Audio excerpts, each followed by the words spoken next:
আজকের এই ক্লাসে প্রশ্ন নিয়ে যত প্রশ্ন থাকবে একদম ক্লিয়ার করব। একটু জাস্ট আমাদেরকে ধৈর্য ধরে বিষয়টাকে বুঝতে হবে, জানতে হবে। দেখো এখানে তুমি কি কাজটি করেছো, জাস্ট এখানে আমি আজকে আলোচনা করবো শুধু ইয়েস নো কোশ্চেন নিয়ে। প্রশ্ন সাধারণত দুভাগে ভাগ করা যায়, কি একটা ইয়েস নো কোশ্চেন, একটা double H question. Just double H question অন্যদিন আলোচনা করবো। দেখো তুমি কি কাজটি করেছো, তুমি কি সেখানে গিয়েছো, তুমি কি বইটি পড়েছো। দেখো সাধারণত কি বললাম যে প্রশ্ন দুভাবে, একটা ইয়েস নো আর একটা ডাবল এইচ, টোটাল দুভাগে কোশ্চেন করা যায়। দেখো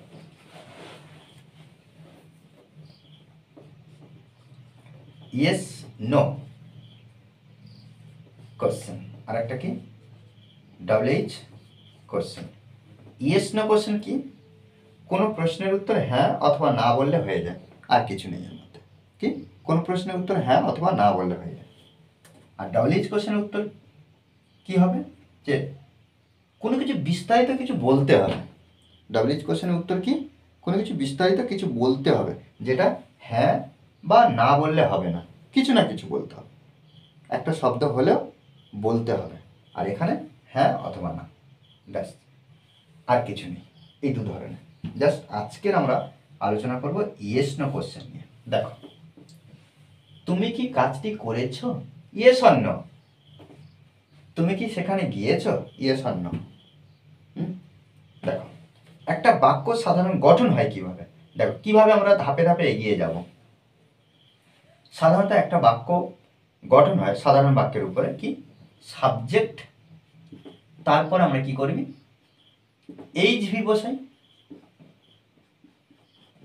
মেন ভার্ব, অবজেক্ট বা আদার্স ওয়ার্ড, এইটি ওঠে। এটা হলো একটা বাক্যের সাধারণ গঠন। কিন্তু যখন আমরা প্রশ্ন করব, কি করব, এই যে হেল্পিং ভার্বটা, এখানে হেল্পিং ভার্বটা চলে আসবে আস্তে আস্তে আস্তে আস্তে এখানে চলে আসবে।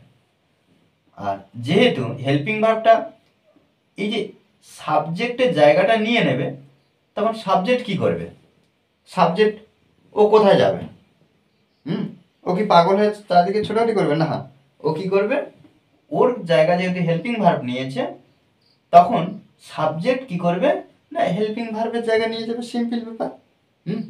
তাহলে এখানে আমরা এই জায়গাটা হয়ে যাবে।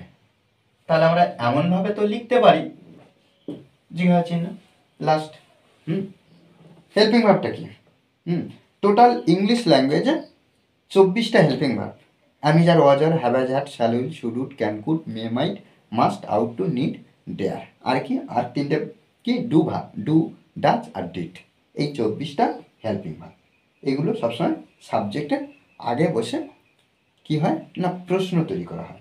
আর হেল্পিং ভার্ব প্রথমে বসলে তাকে কিন্তু আমরা ইয়েস নো কোশ্চেন বলবো। ওকে, দেখো কিভাবে প্রত্যেকটা প্রশ্ন আমরা তৈরি করি। দেখো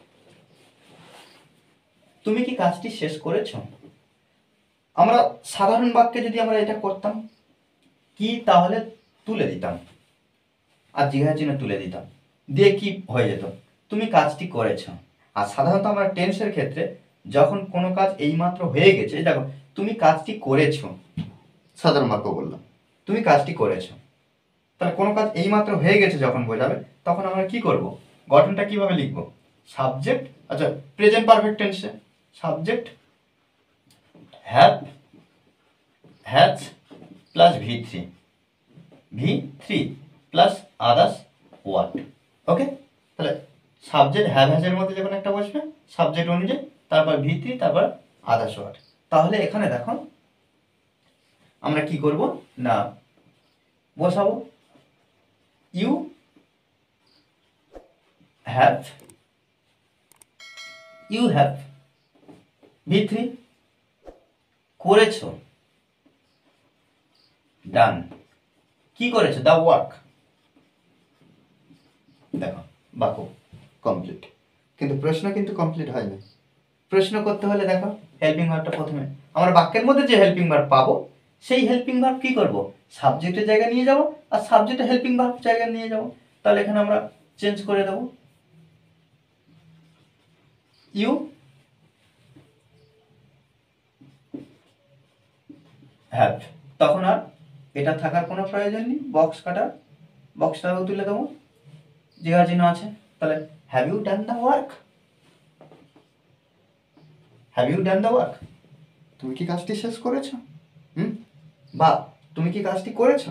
যখন আমরা শেষ করেছি বলবো তখন আমরা এখানে ডানের জায়গায় ফিনিশড ব্যবহার করে দেবো। আর কিছু নেই। তুমি কি সেখানে গিয়েছো? দেখো একইভাবে আমরা যদি করতাম যে, বা যদি সাধারণ বাক্যে যদি করি, তুমি সেখানে গিয়েছো, তাহলে কি লিখবো? ইউ হ্যাভ গন দেয়ার। আর যেহেতু প্রশ্ন করছি তাহলে আমরা এই যে হ্যাভটা ব্যবহার হবে, আর ইউর আগে আমরা কি করব, বা ইউর পরে আমরা সবসময় হ্যাভ ব্যবহার করব। ইউটা হয় second person. Have you gone, এটা হলো V3, এটা যেমন V3, এটাও V3। হ্যাভ ইউ গন কোথায়? সেখানে, দেয়ার, জিজ্ঞাসা চিহ্ন। তাহলে হ্যাভ ইউ গন দেয়ার। ওকে, তুমি কি বইটি পড়েছ? তুমি কি বইটি পড়েছ? তাহলে এখানে দেখো একইভাবে হ্যাভ ব্যবহার করব। হ্যাভ ইউ রিড, দেখো রিডটা V3, আর একটা রিড, এই রিডের তিনটে ফর্ম একই, রিড V1, রিড V2,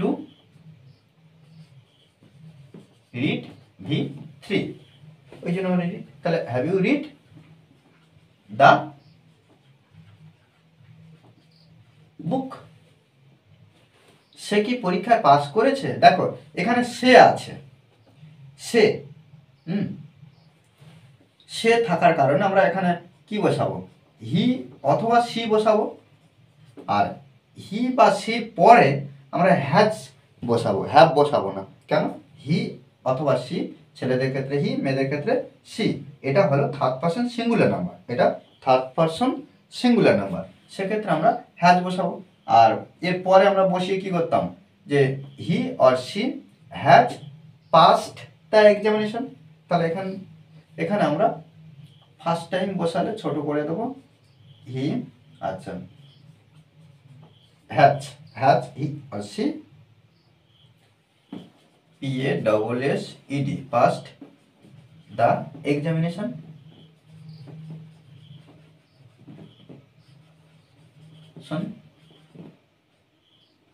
ওকে, ঠিক আছে না? তাহলে he or she, he has he passed the examination, বা এখানে আমরা শুধু এক্সাম ব্যবহার করলেও হবে। সে কি আমার চিঠি পেয়েছে? তাহলে দেখো আমরা হ্যাজ সি, হ্যাজ সি, আচ্ছা পাওয়া, রিসিপ্ট, এটা হলো V3। তাহলে হ্যাজ সি রিসিপ্ট কি? আমার চিঠি, মাই লেটার, জিজ্ঞাসা চিহ্ন। তাহলে has she received my letter, সে কি আমার চিঠি পেয়েছে? দেখো এইভাবে আমরা কিন্তু প্রশ্নগুলো তৈরি করব। দেখো এর পরপর আমরা ধাপে কখন আমরা অ্যামিজার দিয়ে প্রশ্ন করব, কখন ডু ডাজ দিয়ে প্রশ্ন করব, এই বিষয়গুলো কিন্তু আমরা পরপর ক্লাসে আলোচনা করব। ওকে, আচ্ছা আমি কয়েকটা প্রশ্ন দিচ্ছি, অবশ্যই আমাকে কমেন্টে জানাবে। কি তারা কি খেলাটি শেষ করেছে? তারা খাওয়া শেষ করেছে? সে কি স্কুলে গিয়েছে? আমরা যদি এটা যুক্ত করে দিই যে তারা কি গতকাল স্কুলে গিয়েছে, এই যে প্রশ্নগুলো আমাকে অবশ্যই কমেন্টে জানাবে। ওকে, আর এই ক্লাসটি যদি ভালো লাগে অবশ্যই লাইক কমেন্ট শেয়ার, আর যারা এখনও পর্যন্ত এই চ্যানেলটি সাবস্ক্রাইব করেননি তারা অবশ্যই চ্যানেলটি সাবস্ক্রাইব করে পাশে থাকবেন। Okay, thanks for watching this video.